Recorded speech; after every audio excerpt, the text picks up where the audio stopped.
Olá, tudo bem? Bom, vamos falar sobre celulite agora, uma abordagem integrativa sobre celulite. A gente vai entender se é possível acabar com essa celulite, como que a gente pode tratar a fisiologia envolvida no tratamento da celulite. Então, quando a gente fala de celulite, a gente fala de fatores que podem estar envolvidos, como glicação resistência insulínica, que vai colaborar com obesidade e ganho de peso, onde pode causar hipertrofia adipositária, onde nós temos um tamanho do adipócito ali causando irregularidades no tecido. Nós podemos falar também de processo inflamatório, baixo consumo de água, alto consumo de álcool, glicação, uso de contraceptivos e assim por diante. Então a gente vai entender os processos envolvidos, os aspectos envolvidos, alguns fatores que podem de alteração hormonal, grau de celulite, e a diferença de um tecido normal para um tecido que não tem celulite. E também como dicas de princípios ativos que nós podemos utilizar para o tratamento dessa afecção. Então, primeira coisa, a celulite ela tem uma presença inflamatória. Então, nós temos um processo inflamatório no local onde favorece a formação de fibroses e aderências. Então, por conta de uma inflamação crônica, eu tenho a formação de fibroses e aderências no tecido naquela região. Também tenho alteração vascular, onde esses adipócitos que aumentaram de tamanho, olha, eles comprometem a circulação sanguínea na região, eles dificultam o processo de circulação local, causando mais edema, mais retenção.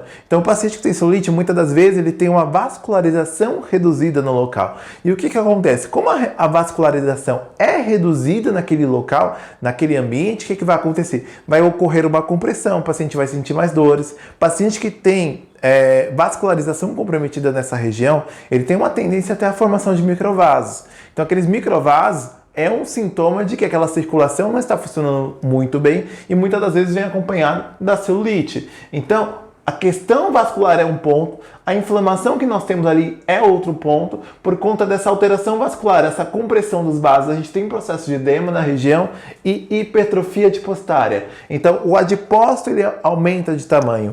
Esse aumento de tamanho do adipócito está muito ligado, por exemplo, a obesidade e ganho de peso. Então, a paciente ganhou peso ou está em estado de obesidade, né? Está obesa naquele momento e começou a apresentar maiores quadros de celulite. Então, assim, a perda de peso, emagrecer, é uma das estratégias para a gente conseguir o quê? Esvaziar esse adipócito, promover um processo de lipólise e, consequentemente, reduzir o tamanho desse adipócito para que eu tenha menos compressão dos vasos. Muitas das vezes, esse paciente já está com um grau tão evoluído que a gente precisa deixar esse tecido mais maleável e trabalhar a fibrose, né? E não havendo inflamação no tecido, a celulite estando tratada, uma das condutas de tratamento é radiofrequência com baixas temperaturas, é ultrassom também, ultrassom terapêutico, são duas terapias que a gente pode utilizar aí para o tratamento dessa fibrose, dessa aderência. E a gente precisa entender que esse paciente ele pode ter ali presente glicação e resistência insulínica, ou seja, ele começou a ganhar peso, está obeso, teve ganho de peso, no caso a paciente, né? Então é uma predominância em mulheres, então celulite ocorre em mulheres. E o que vai acontecer? Nós teremos um processo de resistência insulínica, onde esse paciente ele pode estar glicado, ele pode estar pré-diabético, pode estar obeso, né? Então, a alteração na hemoglobina glicada pode ser um ponto-chave aí para identificar esse fator ganho de peso que vai colaborar com uma hipertrofia adipositária. Muitas das vezes o paciente consome muito pouca água, não consome a quantidade adequada de água, então ele está mais desidratado e o corpo tende a reter mais água, além do fator vascular que a gente já tem influenciando aqui. Tá? O paciente ele pode apresentar alterações hormonais também, como aumento do estradiol, do interoma, redução do T3 livre, aumento do T3 reverso, redução da progesterona e redução da vitamina D3. E eu tenho que pontuar principalmente D3, né? Que a vitamina D3, que é um hormônio por sua vez, ele auxilia nos processos de metabolismo. Então uma D3 baixa, ela pode dificultar o processo de funcionamento metabólico natural do organismo, né? Ela tem uma função imunomoduladora, anti-inflamatória. Então, se o paciente está com D3 baixo, a gente vai ter um desequilíbrio aí, gerando, favorecendo ainda mais esses processos inflamatórios e também o metabolismo dessa gordura. Então, muitas das vezes o paciente não consegue metabolizar bem essa gordura. E a paciente muitas das vezes não tinha celulite, mas já tinha uma predisposição. Quando ela começa a tomar contraceptivo, a gente tem um aumento dessa globulina, que é a SHBG, onde, consequentemente, nós temos uma redução da testosterona. Então, assim, a pele da paciente melhora, se ela tinha um quadro de acne, reduz, se ela tinha uma pele mais oleosa, reduz, porque a gente teve uma redução da testosterona, desse hormônio androgênico, e, consequentemente, a gente reduz a atividade dos sebócitos, das glândulas sebáceas, consequentemente, menos sebo. Só que o que vai acontecer? Nós teremos aí também alterações na paciente, favorecendo a formação dessa celulite.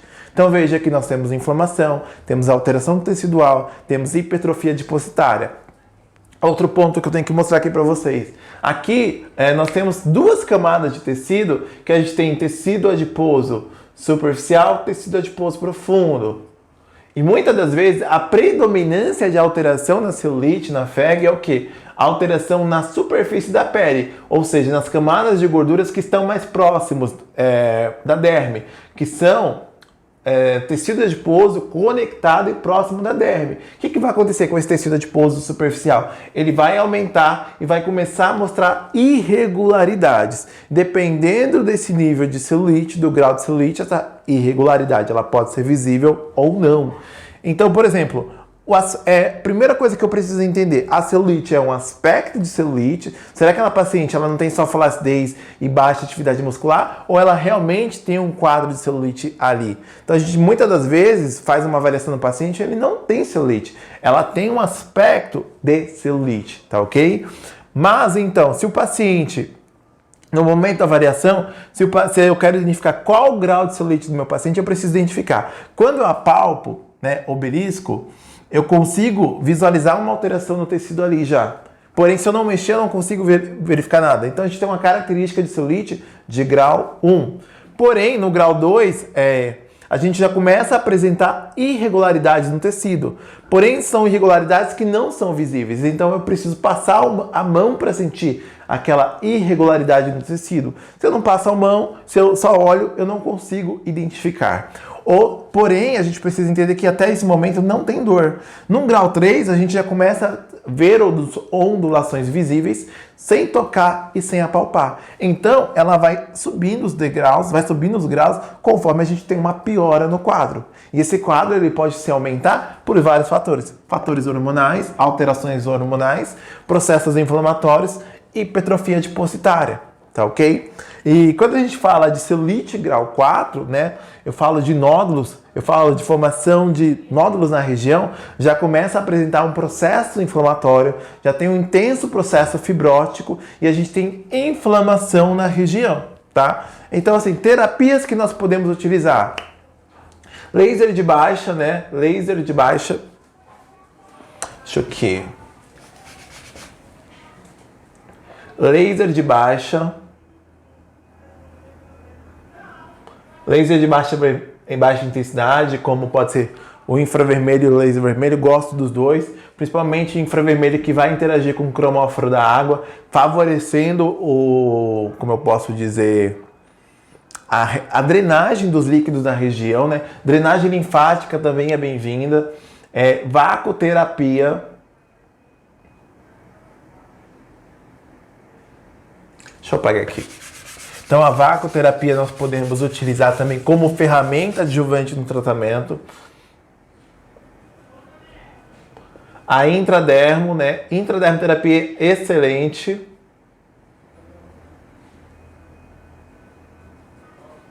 Intradermoterapia com ativos como chá verde, cafeína, L-carnitina, ativos que vão aumentar o metabolismo local. Eu tenho também a cafeína, que ela aumenta o metabolismo, promovendo lipólise. O chá verde, ele tanto aumenta o metabolismo, como também aumenta a oxidação naquela região onde está sendo tratada. Pode ser administrado de forma oral, como de forma tópica. Tem acetilcolide também, aziatilcoside, que é um princípio ativo que ele vai melhorar a circulação local, melhorar a parede dos vasos, favorecendo então o funcionamento vascular. E quando a gente fala em tratar celulite, a gente fala de controle do processo inflamatório, nós falamos de melhorar o processo vascular e reduzir a hipertrofia adipositária. Se você atua nessas três instâncias, você já começa a ter boa resposta no tratamento. A gente não pode esquecer de mapear a questão hormonal do paciente, como estão alterações desse paciente, não com finalidade de diagnóstico, mas com o objetivo de entender as alterações desse paciente para que a gente consiga otimizar e manter resultados muito mais satisfatórios. Daí então a gente começa a entregar melhores resultados nos tratamentos terapêuticos. Então assim, tratar de celulite são tratar de diversos fatores que a gente precisa considerar. Além de olhar para o tecido, entender que o organismo do paciente muitas das vezes não está funcionando bem. E como eu disse, e como eu sempre digo, às vezes aquela afecção ela é um sintoma de que algo não está legal. Então existem outros fatores muitas das vezes por trás que pode estar influenciando. Tem outras coisas? Tem, gente, também. Tem outros pontos. Mas esse é o básico sobre celulite, sugestões de princípios ativos que a gente pode utilizar, bem como também terapias que nós podemos aplicar para o tratamento dessa afecção. Então essa foi a nossa aula de celulite na estética integrativa. Espero que você tenha gostado. Um grande beijo.